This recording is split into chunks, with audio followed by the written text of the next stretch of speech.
তো good morning সবাইকে। সকাল সকাল উঠে স্নান টান করে পুরো রেডি হয়ে গেছি রান্না করার জন্য। কারণ সকালবেলা উঠে স্নান টান করে রান্না করতে বেশ ভালোই লাগে। আর ঘুম থেকে ওঠা মানেই রান্নাঘরে আসা, এটাই হচ্ছে আমাদের গৃহবধূদের একমাত্র কাজ। তো চলো রান্নাঘরে। রান্নাঘরে লাইট না জ্বেলে তো কাজ করতে পারবো না, কারণ রান্নাঘরটা অন্ধকার অন্ধকার টাইপের। ওই কারণে রান্নাঘরে আলো জ্বেলে কাজ করতে হয়। রুটি দিয়ে খাবার প্রচণ্ড ঝামেলা ছিল, সেই রুটি আমাকে রুটি হোক পরোটা হোক দিতে হয়, কিন্তু কী দিয়ে দেবো একটা প্রত্যেক দিনের ঝামেলা রয়ে যায়। তো চলো তোমাদের একটা জিনিস দেখাই। একটু ঘরের পিছন দিকটা করে এলাম, কেন এলাম চলো সেটাও তোমাদের দেখাচ্ছি।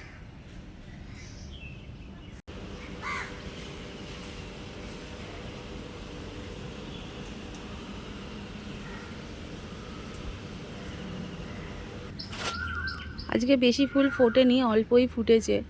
কালকে ফুটেছিল 25টা মতো। এগুলো আমরা হাঁড়ি জবা বলি।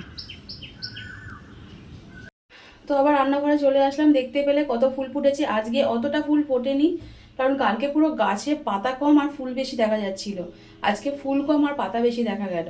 যাই হোক, প্রত্যেক দিন এরকম 24টা 25টা করে ফুল ফোটে, আজকে হয়তো অতটা হয়। তো চলো রান্নার জোগাড় করি। রান্না তো ঝামেলা প্রচুর। চলো। মটরটার না কম আছে, মটর এত কম, ওই জন্য আলু দিয়ে বাড়ানোর জন্য যে এরকম বড়ো বড়ো ডুমো ডুমো করে আলু কেটে সেদ্ধটা বসিয়ে দিই, ঘুগনি বানাবো। আর এই যে এখানে আলু ভাজা কেটেছি।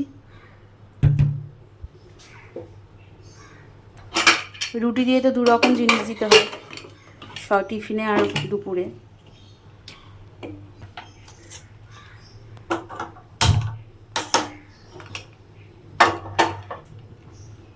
এই যে আটা ফাটা মেখে পুরো রেডি, আটা মাখা আমার ডান।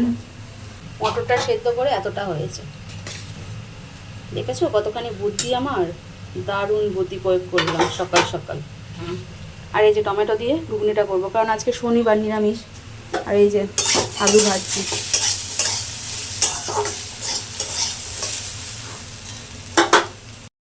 আলুর হচ্ছে এই একটা বড় গুণ, যেই তরকারি হোক যাই কিছু হোক না কেন, কম পড়লে 2-3টা আলু দিয়ে দাও, একদম তরকারি বেড়ে যাবে, চিন্তাই করতে হবে না।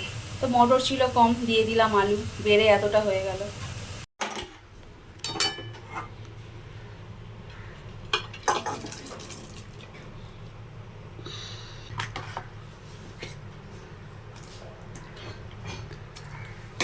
তোমাদের রতিন দাদাভাইকে এই যে দিয়ে দিচ্ছি ঘুগনি।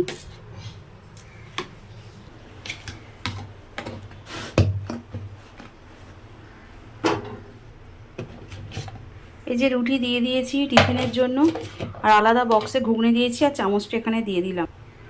আর এই যে 10টার সময় যে টিফিনটা খাবে তার জন্য 2টো রুটি, আর এই যে আলু ভাজা। তো আমার সকালের কাজকর্ম অলমোস্ট ডান। এইবারে বেলার কাজগুলো করতে হবে। বেলার কাজ একটুখানি পরে করবো, একটু চা ফা খেয়ে নিই, খাওয়ার পর বেলার কাজগুলো করব। তো যদি ভালো লাগে দেখো, না ভালো লাগে স্কিপ করো। তাহলে বাই।